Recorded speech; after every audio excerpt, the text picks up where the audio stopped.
How to delete your Gemini account. Hello everybody, welcome back to my channel. This is me, Bipan Bisnet, and today I'll guide you on how you can easily delete your Gemini wallet account.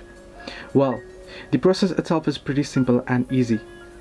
Now if you're doing it on the browser, if you're doing through the browser, the step is different, and if you're doing through the Gemini app, the process is different as well.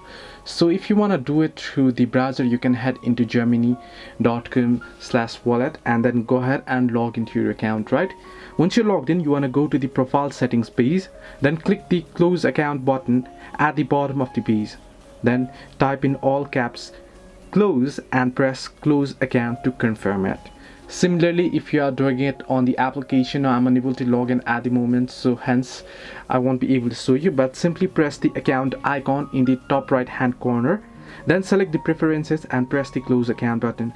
Type in all capital close and press close account to confirm. So this is how you can delete your Gemini account. Hope this helped you. Do like and subscribe, and do not forget to leave a comment down below if you have any further issues.